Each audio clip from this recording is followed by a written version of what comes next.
Steady. Welcome to Common Mansplaining, ladies and gentlemen. Welcome back. Eddie and it will be Eddie and Christian here as soon as Christian gets back. I think Christian just went to use the bathroom or something. I don't know. But anyway, Eddie and Christian here. I would ask Christian how he's doing. I'm sure he's doing well. Tanya, I see you're already in chat. Welcome aboard. Today, we again with heavy hearts must come to discuss death. Yeah, here he is. Here he is. You made it. I thought we had another minute. Sorry. No, yeah. So yeah, unfortunately, we have to come back to discuss death again. Once again, our old friend, unfortunately, on this channel, and so we have basically effectively World War III breaking out over in the Middle East. Not really. I mean, but that's what people will call it now. So for those who have not been following the news, on February 28th. Basically, like noon, midday, or whatever. We went over and between us and in Israel, we struck Iran, various targets, like 1,000 targets, lots and lots. It was a big strike, right? So it's called Operation Epic Fury, and boy, did Trump unleash Epic Fury. He did. If anything can be called Epic Fury, this is it. So. Before we get into this, though, I want to give the typical disclaimer that war is horrible, right? War sucks. Hell. It's hell. It's literally hell on it. And so, if anybody here is of timid disposition, if you're not like used to discussing these kind of topics, they have a lot of gravity to them. Just this would be a good time to like tune out or to prepare yourself mentally, emotionally for it. Yeah, it's never fun. It's literally causes PTSD in even the toughest guys when they go over and they see it firsthand. Basically, it sucks. It sucks for everyone, and it's horrible. And I wish if there were any way to possibly eliminate war, from the face of the earth, I'd be happy to do it. But unfortunately, it is going to be just a fact of life for the time being until the second coming, most likely. So yeah, February 28th, we went out and we struck 1,000 targets, mostly. We began with cyber warfare and space warfare and disoriented them, blinded them to our attack, and then followed through with airstrikes, which of course, disoriented them further, knocked out a lot of their communications technology, knocked out their airports, their defense systems, their radar towers, everything that could possibly they could possibly use to make any kind of efficient warfare against us. And then we basically swept across the entire, nation and hit every target of importance. Well, not every target, but most targets of importance. And we successfully managed to target and kill Ayatollah Ali Khamenei. I'm not going to say his name right. Khamenei or something like that. Khamenei was the first one. Khamenei is this one. Yeah. Right? Yeah, it's like they're all the same. But. Yeah, and many other leaders of import, including the commander of the IRGC and various other important people of Iran's defensive system. I will note it's Israel's taking credit for that attack, whether they used our intelligence, that the U.S. focused on military targets and especially not only just orienting, but targets that affected Iran's ability to strike back. As you've seen their response, their fury, their revenge has been somewhat weak. Yeah. Right? Yeah. They were able to send a few things at Israel, a few things at Bahrain and Dubai, but it's been it has not been proportional, right? So we were very well prepared. Iran has been an enemy for a long time, so our intelligence is, has lots of good targets to. Plus, we've got this down to a science. I mean, America's the gold standard, of course, for military application, and we're really the only one of maybe a couple of nations that can really fight in this century, right? Everybody else is kind of just can't. And precision bombs. Right. I mean, drones going in, so yeah, absolutely. So that leads us to the question, why, right? Why did we do this? Why did we attack? Now, obviously, Israel has their own reasons, and they've, been fighting with Iran for and the Arabs for like going on 4,000 years now or something like that. So it's not like that's a new thing. But the question is, why did America do it? So there's some official narratives, and then there are some kind of subtext that we can read into it. The official narrative is that well, one thing is that they have a nuclear program that we would like them not to have, right? That they've constantly been trying to build up to nuclear capability, and in various ways we've been trying to dissuade nuclear them. weapons, yeah. Right, nuclear weapon, yeah, not just nuclear energy, but nuclear weapon capability, and in various ways we've tried to dissuade that over the years. We've had nuclear deals, we've had sanctions, we've had this, that, and the other, and most recently Trump has been in talks, of late, trying to get them to like agree to certain terms like you can't enrich a certain amount of uranium because if you get to a certain point, it makes it very easy for you to just ramp up and make a weapon. And also, he wants to limit their missile capabilities, and he wants to limit their funding of, well, they would call them local militias, but what that means is terrorist cells that are in. Yeah. The proxies, Hezbollah, Hamas, yeah. Right. So, so that's the official. That, and Rubio, of course, come out with a statement saying that basically a lot of Iran's retaliatory ability, like a lot of their what they would, if anybody struck Iran, Iran was just planning on doing what they did, which is strike everyone, right? Like they just start shooting missiles at everyone. So one of the things that's going on here is Rubio claims that we knew that Israel was going to strike Iran, and as a consequence, we knew that Iran was going to fire back at us. And we knew that if they did this, there would be a certain number of casualties involved. And so, to kind of preempt that and to reduce the number of casualties involved on our side, we're like, well, why don't we just add our capabilities to Israel's? Let's make sure that we evacuate in advance, do this, do that, do the other thing, and then eliminate some of their missile attack capability, so that when they retaliate, it's less. So these are the official answers. What are your thoughts? One other one. Yeah. Right. So when there were protests against the regime in January, I believe, right? Yeah. And the regime brutally clamped down on that and killed estimates between 32,000 and 40,000. I think 32,000 was the official number that Iran gave. 40,000 is sort of what outside people are saying. Right. And Trump said that you need to not do this or there will be consequences, right? Right.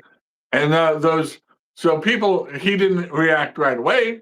And so people thought that his words were empty, or at least maybe many Iranians. But those people didn't die in vain, right? They provoked, and that was another red line that Trump thought they were crossed. Now, two things I've seen reported on Fox News and Red State, that during the negotiations, we went so far as to offer to provide them all of their nuclear fuel for energy.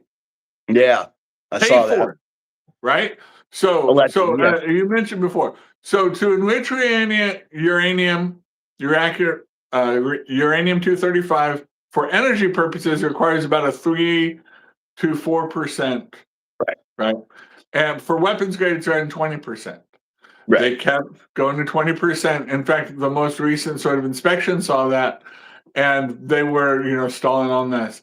And what Trump saw was that their negotiations where they were trying to run out the clock on his administration. Oh, yeah. Right. And that they weren't sincere. I think this is similar to Maduro. But Maduro was doing the same type of things, that his negotiations with Trump were not sincere. And so he said, oh, hey, I'm certainly not going to stay the Israelis. I'm not going to hold them back when you're not negotiating. When we've given you, I don't know if it was even serious, but it was maybe a test. We've given you, hey, we will pay for all of your nuclear fuel, and not a small amount, so that you can have nuclear energy. Right. We'll provide it to you. And they said, no. Right. Well, those are people that don't want to negotiate over nuclear. To be fair, and there are of course reasons for that, and I mean it's not like we can't come up with reasons for that, but yeah, that is a compelling offer, right? At least to say the least. And now, obviously, there's more that you can do with enriched uranium besides just create energy and make weapons. There's plenty of things that you can do with it, but yeah, I mean, all they need really to cover their entire nation's worth of power is like 3.2%, 3.4%, or something like that, and even the last nuclear deal offered them more than that, and they still were, creeping and creeping and creeping and creeping. And every time we would try to inspect, it was always like they were very evasive and very. So it is what it is. Now, I just want one point. But yeah, this didn't happen in a vacuum. It's not like on Saturday when we first saw these reports that it was Trump saying we've attacked a country nobody of us have heard of or has not been involved in. It's not like, hey, Papua New Guinea, we're like, what, why Papua New Guinea, right? Or yeah, something like that, right? It's like, Paraguay, we're now in, like, what's Paraguay, right? Iran has been, we're sort of like, okay, aggression's happened with Iran. It must be a day ending in Y. Like, we have a 45 plus year history of antagonism with right, this regime. right, And now every president's kicked it down the road because we know there's a large population of Persians in that country that do not like this government, that are very friendly, want to be very friendly to the West. We right, have friends, we have those refugees in the US. And out of deference, we thought maybe this revolution, since this was a minority that seized power, would peter out. And the good guys would come back and we wouldn't have to go to war. Right? That's yeah, always been sort of people kick the can because we know the overwhelming majority, if given the opportunity, would vote or would choose to have different leadership. right. And that obviously um, Yeah, this guy's people been in power were since not what? anticipating the adulation, the celebration of not only expats but people within the country celebrating these strikes against the leadership of the Right, regime. So, right, and yeah, Trump said that we're not at war with Iran's people, we're at war with this radical Islamic regime. right, yeah. And I mean, if like the polls in Iran show a strong favorability for Trump. Like they don't like Iran, right? They don't like the leadership that's currently in or was in power. And yeah, I mean, this guy's been in power since what, 90 something? I don't know. He's been they, 89 was when Khomeini died. All yeah, right. So have you no read the election. obituaries?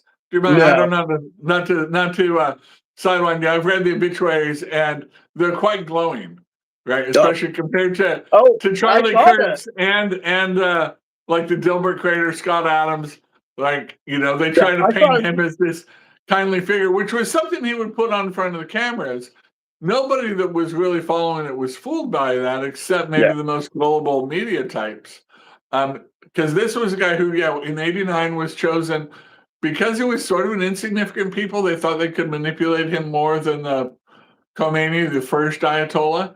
yeah, And he used brutality to seize power and control that thing and would not allow any type of detente or backing down or friendlier relations towards the West because he thought the minute you did that, that's what led his belief was that what's led to the end of the Soviet Empire, not the economic collapse and all the other corruption. The fact ridiculous. that Gorbachev gave a few was a little bit more open to the West. He says that's what ended it for the Soviets, and so Yeah. he was so hard line, right? He doubled down on this sort of brutality. Had the most executions, all right, of any country per capita, even more than North Korea. And the history shows actually the opposite. The more you embrace the West, the more you prosper. Like literally across the board.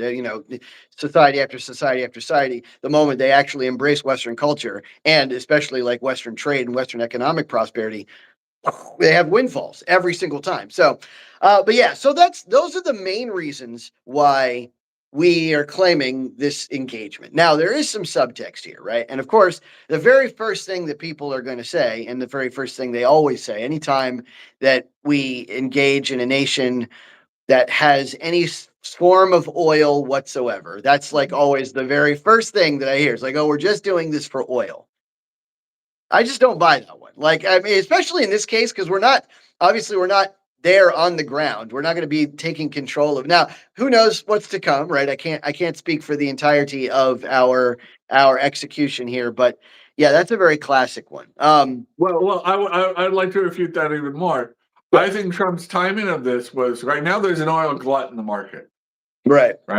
with Venezuela. Like they're starting to back off doing some oil stuff in West Texas because the prices, when it drops below $60 a barrel, right? That stuff. So there's plenty of oil out there, and Right. with Venezuela now being under control, our control as far as where that oil goes, it can't go to Iran or can't go to our enemies. I think Trump knew, right? One of the reasons why past presidents didn't do this is they were afraid of disrupting the oil market. Right. And Trump knew, like, having this oil glut and control of Venezuela, if somebody got cut off from the oil because of this, he could provide that to them, right? Right. But there was a particular time where a threat of oil prices going a little bit higher was not spooky scary, and where countries that were friendly to the U.S. could get oil if they needed to. So I think that was taken into account, the current environment, because oil prices have not rocketed Now, anywhere. one thing I Right. will say that where oil may be involved and where I think we actually achieve a strategic objective here is now after taming Venezuela and now Iran, we basically have knocked off two of China's chips, basically. So now two of China's major suppliers for oil for energy are off the table, or at least are facing severe supply issues. So indirectly, that could be a subtext goal. That could be one of our secondary objectives. Another one could be lobbying appeasement, right? Like we could be doing, of course, everybody's going to say that we're doing this just to, because Israel's got us dancing like puppets. I think if anything, it's the other way around. But I did hear about the Crown Prince of Saudi Arabia, having some interest in this as well, like wanting Iran kind of off the market. So that way, that free, but everything, that's the whole point, right? As soon as Iran's off their like militia puppeteering, then everyone else can start embracing the trade that's naturally starting to occur in the area. Yeah, And they want to everything's going normalize. Saudi Arabia wants to normalize relations with Israel. Has since exactly. before October 7th attacks, and so Iran being the thorn in that, and I think Iran didn't make themselves friends by attacking Bahrain, Kuwait, and the United Arab Emirates and Saudi Arabia with missiles. Right, those people aren't going to come to their aid. Right. So I will just say, excuse my cough. You're good. This does sort of, to me, this is what peace through strength looks like, right? That we can say we have not tried negotiation with this country. We've had 45 plus years of diligent negotiation. We have tried sanctions. We've tried many, many things. And I think this recent crackdown, 30,000, 40,000 people died in an uprising, showed that the people of Iran want to be free. But I think Trump wants to do this in a way that's different from Bush, right? And doesn't want to go, boots on the ground and install a new leadership. He says, all right, we're giving you an opportunity, right? We're weakening the military. If you rise up, take control of your country, right? This is your opportunity. Yeah. And I think that is key. I think we need to talk about Great Britain and France and Germany's response to these attacks too, really quickly. Go for it. So,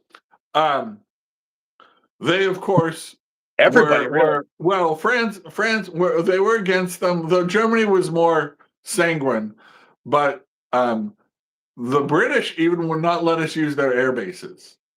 Yeah. Right. For logistics, even including the ones in the Indian Ocean.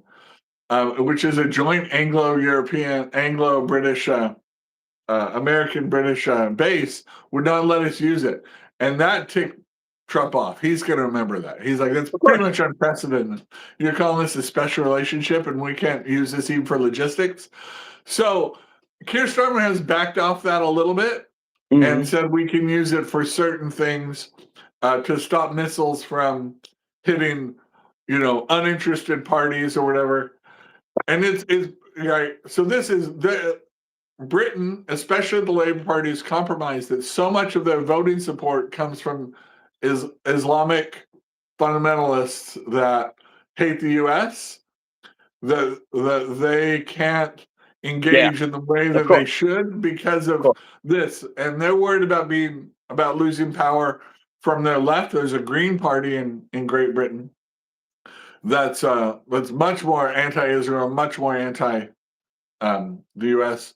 that's attacking them from the left. So yeah, that was to not have right, to have these parties step in. Now they want kind of back in at the table because Of course. now it's going successful. Now that Khomeiни's dead and things are kind of not as bad as they thought they might be. Right, when they imagine a war, all out, sort of hostilities with Iran, they want back in, and Trump is like, It's no. like that. It's like that old book. I don't know if you remember you read this as a kid, but it's like it's like who will help me prepare the this? Who will help me? A little red Pick hen, the yeah, plan. Yeah, yeah. Like yeah, now, who will help me eat absolutely. it? It's like wait a minute, wait a minute, wait a minute. Yeah. And so So the old order of nation building, I think, is Trump wants to not really has no incentive to give Britain the place that they're accustomed to in that. So here, obviously Trump does everything differently, right? And so what people aren't accustomed to is it's funny because under normal circumstances, you could just like look at history to understand what the future is going to look like, right? But Trump throws a lot of that off, and for sometimes for good things, sometimes for it's a negative thing. But Trump throws a lot of that off because he just does things so unconventionally that a lot of times, they look at the past and they're looking for what to expect, and it's like he just doesn't execute that way, right? For example, one of the primary things here is that people are used to presidents threatening things and just not meaning it, or setting deadlines and just like kind of letting the deadline go or expand or stretch. And Trump's just like, nah, this is it. I meant it. And then everybody's like, what? What? I don't get it. Like a president that does what he says. Now, that being said, I'm going to start challenging, right? Like I'm the Sure, yeah. libertarian here. All right, let's talk about whether or not this was justified. In the, the annals of history, if you like read St. Augustine of Hippo, right? In order for a war to be just, it has to follow a certain list of criteria, right? It has to basically be defending against damage that's basically an aggressor that's lasting, certain, and grave, right? So out of all three of these, like obviously we're doing this preemptively, so it has some kind of special rules, right? So it's like obviously these things don't exist yet, right? So we're banking on a threat that might happen in the future. We think it will happen in the future, right? So you have to be very very like you have to be super certain of it, and that's a hard ask for me. Actually, you don't have to. So the actual legal people, the Democrats have been throwing around imminent threat. The threat has to be imminent. That's not actually the language Well, of war just powers. just It so I'm just has clear, to be a true threat to our vital interests. right? Just so I'm clear, we're talking about two different things. Now, there's a Okay. difference between like meeting the legal requirements for the War Powers Act Mhm. and meeting the philosophical requirements for a just war. Oh, okay, yeah. And I think we're still at a debatable phase. If we were sending in troops Okay. to invade and conquer Iran, and if we were going to determine who's the leadership there, like the Brits, I think would like us to, and John Bolton would like us to, Mhm. you could say that, right? Military action, even like military action in this way, is not. I don't think rises to that level because we're not trying to conquer Iran, and so I think it can meet a lesser threshold. All right, that if we were going to forever make Iran either a part of our empire or a puppet kingdom or something like that, then yeah, we would have to have really clear all these things. Okay. I think Let would me. have to apply. But if we're going to give them self-determination, we're saying, you people in Iran, you determine, just don't be hostile to us. we did this because of the hostility of this government. If you're not hostile to us, right, we're not at war with your people, Okay, right? We're hold at on. war with Hold this that, slow that hostile down, slow people. that down. Okay. You're Okay, talking an sorry. awful lot. I'm not getting much word Yeah. in here. Oh, So let's talk about that, because the thing is I would have no problem, for example, with a response to some kind of hostility, right? I'd have no problem with, like, let's say, Iran fires a missile at something, and because they do attack us a lot, believe it or not. Like, people don't remember maybe, but Iran actually attacks us all the time. They're just rarely successful because they're not very good at it, right? But they, every now and then they'll hit like a tower or something, or hit an air base, or they'll have an IED blow up and get somebody, or they'll have, militia fire will hit somebody. That if we were doing something in response to one of those actions, and it was like kind of a, something that like makes sense, like something like, they did something to us, we're going to do something to stop that specific type of thing from happening again, I'd be fine with it. But that's not what we're doing here. What we're doing is we're saying fundamentally, no, you can't run your own nation. You can't build weapons like we do all the time. You can't make sure that you can defend yourself like we do. And if you even pretend to try, we're going to hit you over the head for it. That's not the same thing as you hit us, we'll hit you back, or you hit us, we'll hit you hard enough that you can't hit us again. So, all right. So when we're talking philosophically, Aquinas and Augustine, yes, Iran's capability to threaten Florida, North Carolina, Basically none. is basically nil. But if they had that capability, do you think they would use it? Happily, right? I think Ayatollah would. Yeah.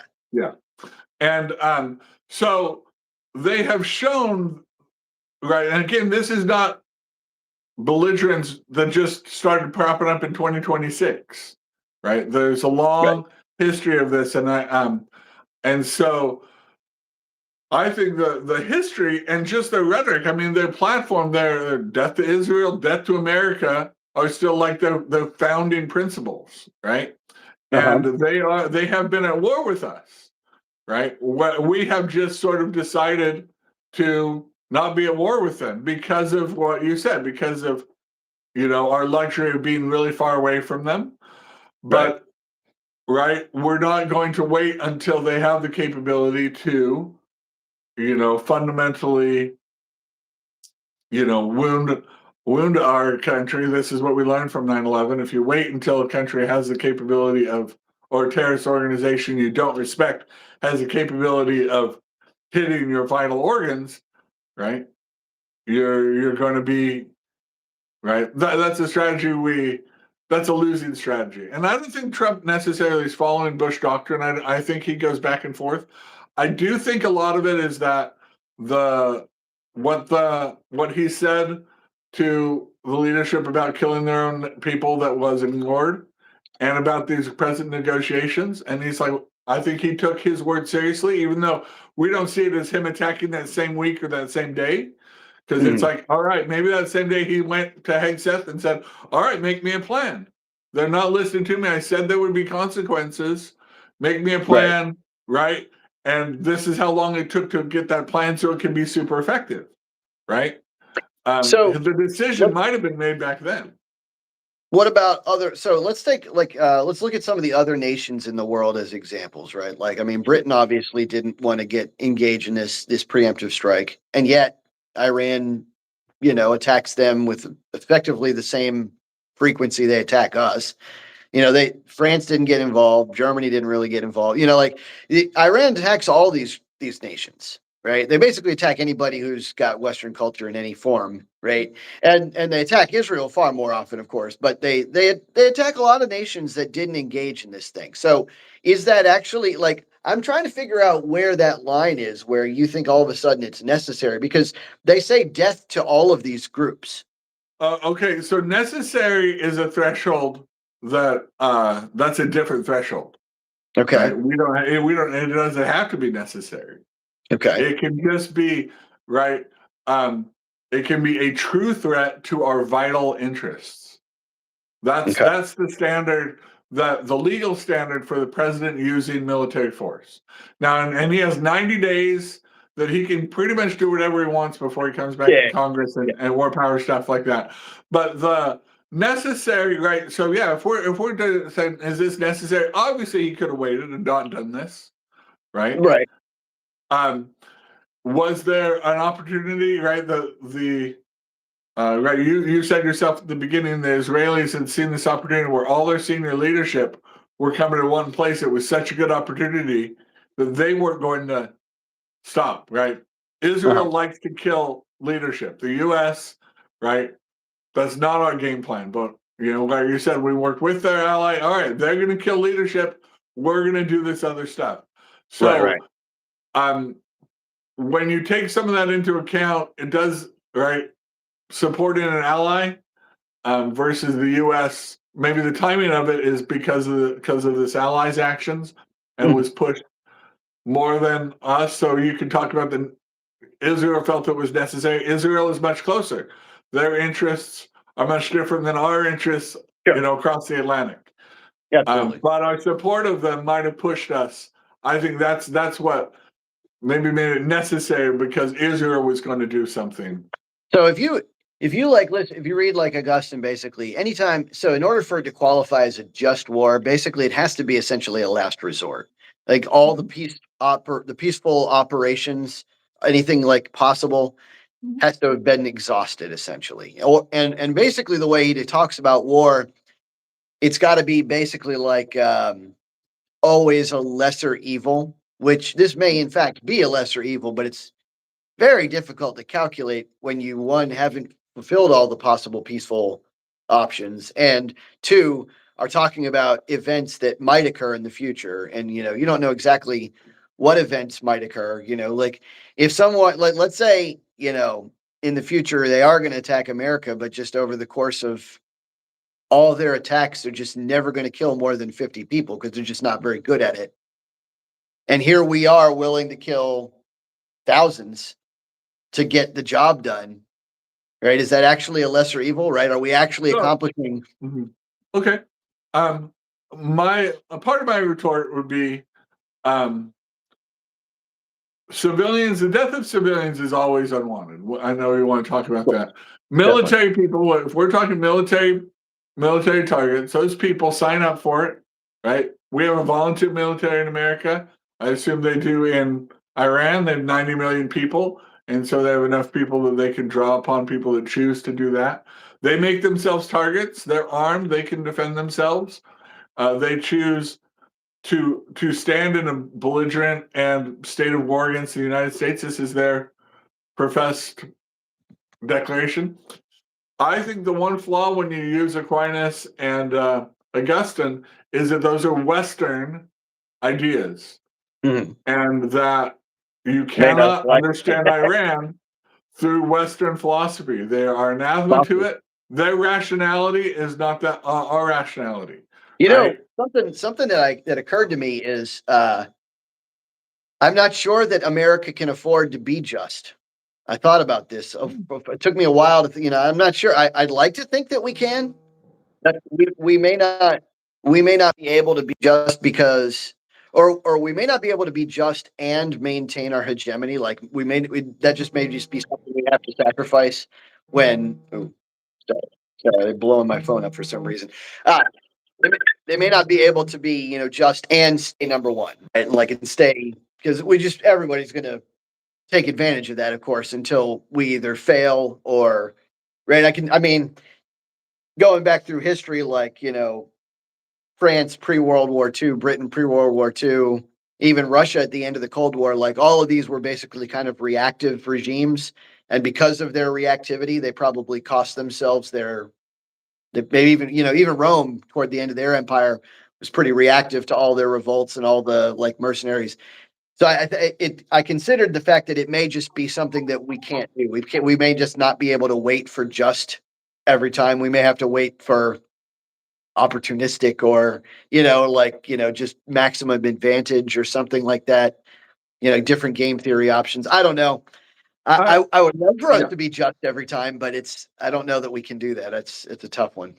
Yeah, I think right, that question of justice will always be debatable, right? And these are the heavy responsibilities of leaders. I can't say I would have made the same um, decision. I mean, even people that favored regime change still, that they don't trust Trump to do it, right? They're like, this is something that takes a delicate, hand or things like this. I think Trump, you know, uh, when he said he wants the Iranian people to determine their own country, I think that is our best case scenario for why this would be a military action against the military and against the Right. military leadership, and not just we want to eliminate like genocide, we want to destroy Iran and subjugate them and change the culture of Iran. We don't. Right. Right. And we're not I think a conquering war would have a lot higher moral threshold. Certainly. I think when somebody has just the things they've said about America is enough for us to uh, be able to weaken their military whenever we have the power and think Would that you it's in our vital interest to weaken their military. would you apply that in other aspects of your life? Let's say you walked into school one day and somebody said, I hate you. I hate you. I would Mhm. love to get rid of you. I'd love to get you fired, kicked out of this Sure. school. Would you just like haul off and knock him out? No, but if he had weapons, I would try to remove his weapons. Or if Is he the- had right type of things like the things that make him a threat. If he was threatening me with weapons, Okay. right? I would try negotiation. I would try telling people, trying to use pressure to stop him from doing that. But if I could lessen it, say he was, because this would happen all the time to me, actually. Right. Very small people, much smaller than me, would threaten me to fights because I was so much bigger, Right. right? And it was a way for them to sort of show themselves that they weren't afraid of the big guy. It sounds So familiar. yeah, the one time I showed up to a fight, this kid was just terrified, and we didn't end up fighting or anything like that. But it was for him just like so, right? So yeah, say somebody much smaller than me is threatening me to fight, I can ignore them for a long time. But then if they start getting weapons, Mhm. I have to take them. They're flashing guns at me. They're flashing other things at me. I have to start taking those seriously. And Right. I think that I could, using my strength to take away his guns and again put him back in being not a threat that I can ignore, is, I think, perfectly legitimate considering Yeah. his threatening attitude toward me. Now, I'm not trying to put him in jail or make him my slave or Right. end Right. his life. Right again. So I think because we are still limited in what we want, our goals out of this are, what are our goals? We just want them to stop attacking us, Yeah. right? And Stop I have to brutalizing their say, own people. I think that the goals are modest. right. Yeah. And I have to say, one of the things that I heard Rubio say, which made a lot of sense to me too, is Iran wants to stockpile like so many missiles up, even though they're not high tech, right? But like you get enough of them and enough drones together, and then it's like you've got this shield where you can unleash enough like low level devastation in the surrounding area that it's like you can basically hold the world hostage. And then if like anybody attacks you, you're like, or anybody's tries to stop you from your nuclear program, you're like, well, you can't stop me because if you try, you'll lose 12,000 lives around the area or whatever. So yeah, I mean it's a delicate balance. So but let's talk about civilian life. Mhm. Obviously there was an unfortunate school of girls bombed, or that met with Mhm. some sense of devastation here from this thing. Yeah. um, One thing I want to counsel everybody in the audience is that it's very difficult to like. Of course, the first things that you hear about this are America bombed it, Israel bombed it, and guys, there's just no incentive for either of those two parties to do that. It just doesn't make any sense. Like, so one thing I would like to caution people on is like, don't listen to accusations like that unless they're like outrageously well sourced. Like you'd have to like really make sure that you fact check it over and over and over and over again, because there's just no reason for America to target a girls' school. Like it If doesn't we help come, us and at we would all. come to it too, we would say we Yeah, did it, right? absolutely. So, We'd be I like, mean, my bad, we missed.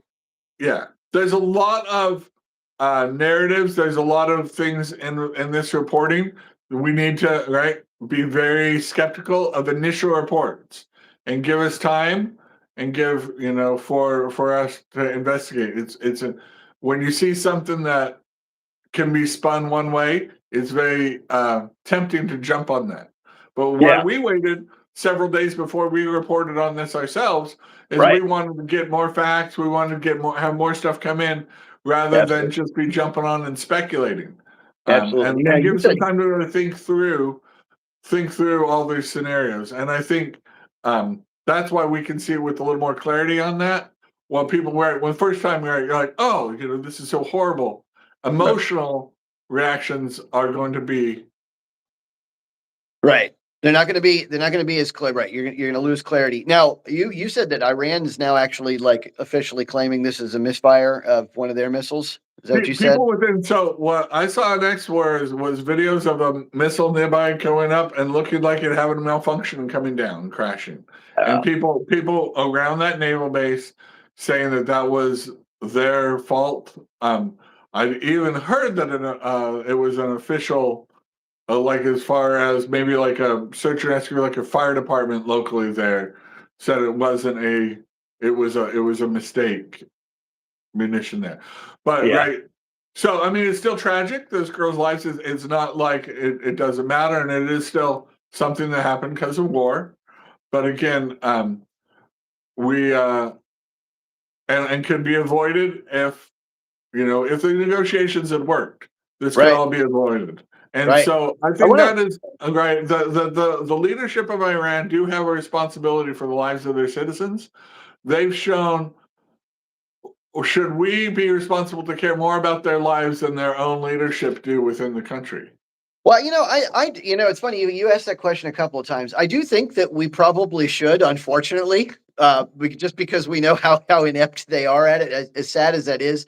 But I will say this, like, it always amazes me that we'll get into these conflicts with, like, some kind of Islamic state, and then a school or a hospital or something like that, like a school will get bombed, and I'm like, why was there anybody in school? Like, I'm trying to figure out why they didn't close school for this. Wasn't the first day, right? This wasn't like February 28th.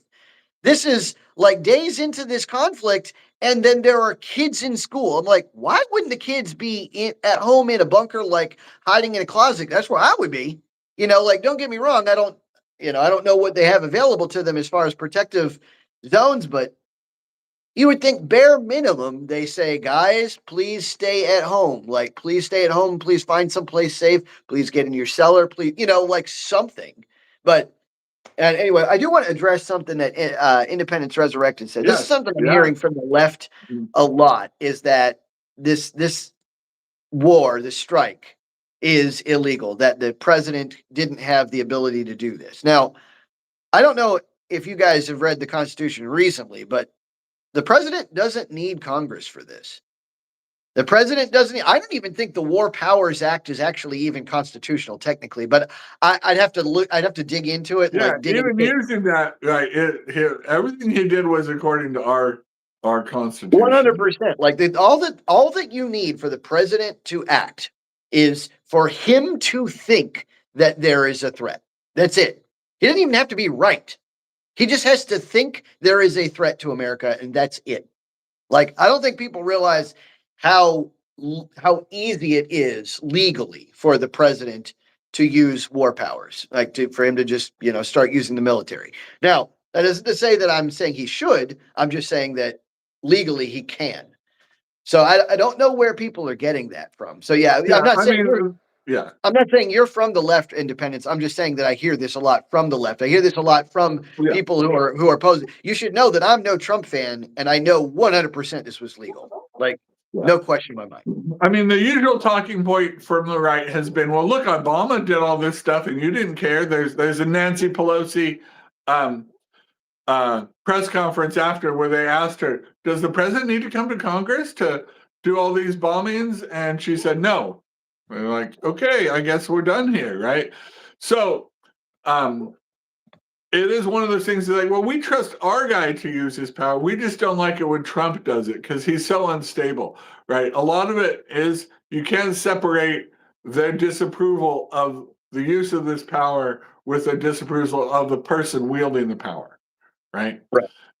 And so, right, we have to take that with a grain of salt. But yeah, this is not against his legitimate right as the commander in chief to do this. Now, after 30 days or 90 days, yeah, he's got to make a more detailed argument to Congress if he wants to declare war longer than that.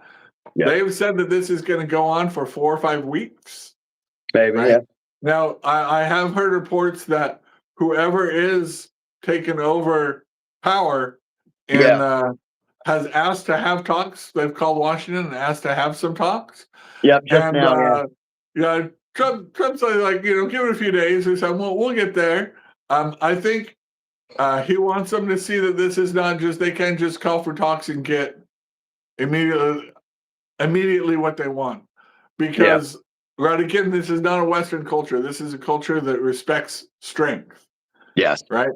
And I keep thinking of Japan. Yeah. Right? So Japan was ruled by a military junta during World War II. Right? Yep. There was the emperor, right? The kind of emperor, but as far as like their elected thing, it was almost martial law. The military ran everything. And for that to be broken, that system to be broken, that type of regime change, they had to be deeply humiliated and humbled, right? And Hirohito, right, we didn't have to remove the emperor because they left power, right? Turned over to a legitimate civilian democratic government. But for that to happen, there's going to have to be, I think, a little bit more humiliation that the Islamic military minority oppressive regime is going to have to suffer before we're willing to trust them that they're sufficiently humbled to be a peaceful partner in negotiations. That's my opinion. That's a spicy take that I have. That for us to trust them again, I think they're going to have to be a lot more meek and humble, and not just sound meek and humble, but be truly humbled, and willing to just put their country and their citizens' well-being ahead of their military and ambitions. How would they show you? Like, let's say, you were the guy to make the determination. Like, what would they have to do to disband the military, right? That's And all of like that, right? completely like 100%. Right. And allow us. What did Japan allow us to do? Right? They allow us to came in there without fighting. Like that level of sort of, we were wrong. What we did was wrong. Yeah. We're willing, all right, and have a different people in charge. Say that this was a military junta that wanted to be antagonistic, that wanted to fight Israel above all other concerns. We actually want to just build a prosperous Iran, right? And so, yeah, I think largely you're going to have most of the people that are leading this government retire or be deposed. Yeah. But I think there are enough, and it's a big country, to find capable leaders who can, lead doesn't necessarily have to be super pro-Western, but just a peaceful country. That's all we really want. But not one that's looking to secretly, clandestinely, still trying to build up a nuclear weapon all the time. You ready for my spicy take? Yeah. I actually think we should take them over. Mm. I don't like if we're going to do it, right? Like, not keep in mind, I don't really like this strike in the first place, but if we're going to do it, I don't like this whole like let's see if the right regime will come along and manage it. Let's see if this regime will get right, or let's see if the people will take. Like, I don't like all that. I feel like if we do all that, it'll just be like, I don't know. Like, I'm afraid of Afghanistan again, like I'm afraid of another 20 years wasted. I feel like we just like, boom, please send taxes to, 1600 Pennsylvania Avenue. As a bonus, you get running water, you get electricity, your girls don't have to go outside like looking like beekeepers, and we're all set, right? Like, all done. You think that would work? I mean, like, it gets tedious. My thing is that I just don't want to have to go through the whole, like, years full of like fighting and this, that, and the other, and Yeah, like absolutely. Like, yeah, we don't want an insurrection. I think that's also right. Japan had a very, very, I don't want to say no insurrectionists, but very few. right? When we Yeah. took them over after World War II. And if we were going to go in and have permanent bases in Iran and sort of, lead their reestablishment, there would have to be, I think, a situation where there's no insurrections. That level of humility and Yeah. or humiliation that they'd be willing to do that, because Trump doesn't want any part of that. That Yeah. part of the nation building, right? He saw Iraq, he didn't agree with it. These are not Western nations that we can impose our Western governance on. Yeah. They've got to come Unfortunately. up with their own system.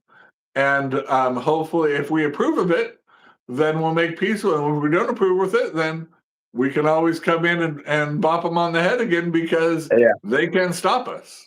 I would love, it's like you were talking about the levels of morality. I would love to just, bring them up to just that next level, like Yeah. I would love to see, here's what I want. Here's what I want. If we could accomplish this, I would be happy. If we could just get to the point where just fundamentally, because there's a problem in some of these Islamic states is have this fundamental problem of like stimulus and response, like this just basic like cause and consequence, like they just can't track and connect the two. Like I guarantee you that Iran knew that this strike was in store for them. I knew. They knew this was going to come, right? And yet they just can't process, like, if we do X, Y will take place. Y is disastrous, therefore we shouldn't do X, right? They just, a lot of times you just can't put those two together, and I don't know why. Sorry, I'm blown up here. I don't know why that's the case. I wish that we could just get them, if they would just take one step in morality, one step in like cognition, that's the step I want them to take. Like, look, just basic understanding of if you do X, Y will happen. Y is disastrous, therefore don't do X. That's it. Like, So here's the irrationality, right? And it comes back, for me, it comes back to the history. And it has to do with religion. Sometimes when faith and when religion comes into back, rational thinking goes out. So when Israel won that Yom Kippur War and the different wars in the 60s, right? Some Islamic thinkers thought that Israel was winning because they were taking their Jewish faith more seriously than Muslims were. Muslims have become lax, right? Especially Persia, right? With we see 1978 Persia. I'm sure you've seen the pictures. Girls walking around, and it looks like North Carolina. almost not right. And right, and so they felt like the only way they were going to defeat Israel was by being more righteously Islamic, right? That God was protecting Israel because they were so righteously Jewish. If they were more righteously Islamic, right? I know it doesn't make sense to us. So they doubled down. That's when all the extremism, the Sharia law, all the clerics, this sort of the most brutal and most incompatible with 21st century life form of Islam started being preached all over the place. And then some people responded to that, right? Because it's faith, right? And they're like, oh, I'm more into my faith. And that's what gave them the power to take over in 1979, right? It doesn't make sense to us. We don't understand Islam coming from Christianity. We don't understand their double down on it. We see it's misguided. We see Israel won because they're a Western country and Western military and Western not tech. corrupt and lack of Right. corruption, right? All these type of things. They see that it's just because they're more devout in their faith, and if we become more devout in our faith, then we will defeat Israel, right? That's like we can't let women walking around on the streets. That's why we're losing Israel. That is really like we can't process that, but that's like as soon as we become righteous, Israel will fall. Right. Well, like, you know what? So, okay, something I consider too is like in the Christian faith, they track cause and consequence because good results in this life are part of what gets us to the good result in that next life, right? I'm wondering where the breaking, because I thought it was the same essentially for Muslims, but I guess maybe not. I guess there's like places where bad results in this life bring them to good results in the next. I don't know. I guess it's unfortunate. Yeah, there's stuff about how to treat non-Muslims that are very different from how Christians feel about non-Christians Yeah. doctrine. I don't want to go into it during the Yeah. holy month of Ramadan, but it's Right. a level of thinking that we don't appreciate, and Right. that the average Persian, who are sort of what we would call Eastern Christian Muslims, just sort Right. of keep the holidays, we're decidedly lax. They're not Arab, um, who are Muslim in sort of lax Right. ways. That's what they want to go back to. This extreme form of, we've got to cover up everything if we want God to bless us in our ability to destroy Israel, is not what vast majorities of Iranians want. Yeah. Yeah. All right. Well, so all right. Couple things I want to breeze through real quick, but then Yeah. I have another big topic. One thing I hear people say is that the whole like, is this what you voted for, MAGA? Like, what about the endless wars now, MAGA? Guys, this is not an endless war. We're on day 3, going into 4. Like, this is not an endless war. Like, call me when you get to like Afghanistan was 20 years, right? Call me when you get into a month. Then we'll start talking about what it Well, looks like it's headed towards, and then we'll talk about whether or not it's an endless war. This is well, not an yeah. endless If Russia or China were rushing to their aid, I'd be like, "Whoa, right. this is who's rushing to their aid? Nobody, Nobody. nobody." Yeah. The only thing they're getting is, oh, tisk tisk, America, you shouldn't do this, right? That's what we're getting from everybody. Well, All Russia right. said like, "Oh, now we can attack leaders now, America." Although that was what Israel did, but yeah. Of course.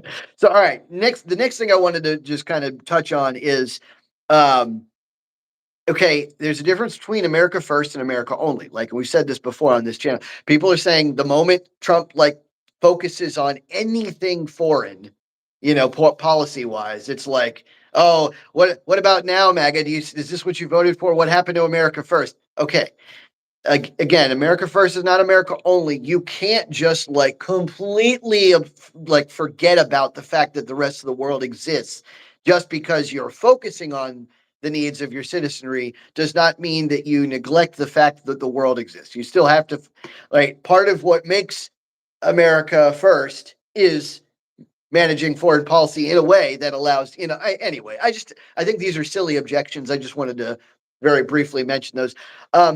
Now, here's the hidden conspiracy theorist in me. You ready? So, OpenAI announced that they had a contract with the United States military just the other day, right? And as this war is, the strike is opening up, Sam Altman mentions this on social media and whatnot, and it's important to me because Anthropic was in negotiations with the American military, and Anthropic was just kicked to the curb because Dario Amodei said that they had basically had agreed to everything that the United States government wanted to use their AI for, except domestic mass surveillance and fully automated AI weapon systems. So that leads me to believe that the only reason that Sam Altman got the gig is because he's willing to let us do one or the other or both. What are your thoughts on that? Because I'm pretty upset. Yes, I can see both of those would be things that we should have a debate about. Have a lot of laws oversight. We would need a lot of justification for why those systems would need to be in place. So I think your reservations are justified. Right? I don't think you're unruly there. Um, as far as military contractors or contractors we want to work with, it might just be a precedent. We don't want them setting operational roadblocks because of Yeah. classified things that we don't want to share with them down the line. Um, Maybe better people can justify that as well. I think those reservations, those limits seem like practical boundaries. Right. Now, yeah. Seem reasonable to So, me. so we'll see. Well, yeah, they seem reasonable.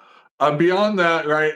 There should be oversight, civilian oversight of how AI is being used, and if it's being used for these type of systems, um, we would need, a lot of oversight or justification, and maybe Congress has to pass laws restricting that. I think a lot of it right now is still sort of fear of that the enemy might be doing that, and we have to be able to match the enemy. Oh boy. Right. Yes, this is If the I arms have to race. hear one more time how if we don't do X, China will do it first, I'm going to lose it. Like, yeah, I mean, I'm worried, man. Oh my gosh. I mean, yeah, this is probably a debate for another day. Like, everybody knows that I have strong skepticism over AI and its uses. But when I'm sitting here listening to this, like, Dario Amade's like, well, we don't want fully automated AI weapon systems. I'm like, that's Skynet.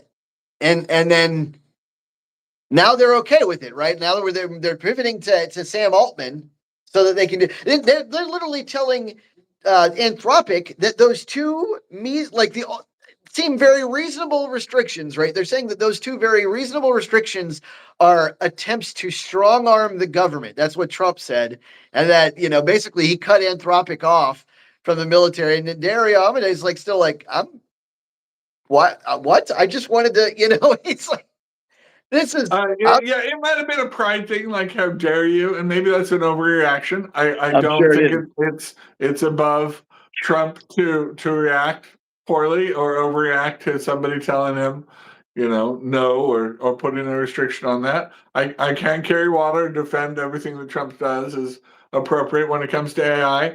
I think this is it's so new. He is an older generation guy. Maybe he doesn't grasp the full ramifications. He just knows it's a weapon system. I wonder if we're using it in our current battlegrounds. It would seem, for defensive purposes, like if you can put an AI machine on a conventional anti-aircraft gun, right? That's just Right. shooting bullets in the air. But now AI is doing calculations and stuff like that and automating that turret. You can turn like sort of conventional, make the effectiveness of these conventional guns, anti-aircraft guns, much more effective, and maybe save us money versus Patriot missiles or other, guided systems that are very expensive. That would seem like if you can make dumb weapons more effective, right? Then that would be a big cost savings because of the use of AI. I'm not saying it justifies it, but those are the sort of applications that I think Yeah. are the low hanging fruit for Right. that, for what we're talking about. Definitely, we need to have debates. Definitely needs to be people that have that classification in the civilian world, Senate. Other people need to have oversight, and if you want to have it, you need to really justify it and justify its limits. Yeah, Because definitely. with no limits, it can, right. This is type of thing, right? We have humans, we're in control. Yeah. Right, a government of the people, by the people, an army, a volunteer army that's of the people, by the people, right? We don't want to delegate that sort Right. of violence to a Yeah. machine. Yeah. I never want to have human beings out of the loop entirely. So, all right, well, guys, that's all we have for you today. Thank you so much for watching. And sorry for the constant interruptions. These guys are blowing my phone up. I don't understand how they don't know when my show is now, but we really appreciate you guys watching. Please like, share, and subscribe. Please share this with everybody you know. As always, we do this every Mondays and Thursdays, and we'll catch you next time on Common Mansplaining. God bless our troops and stay coming. Amen. Amen.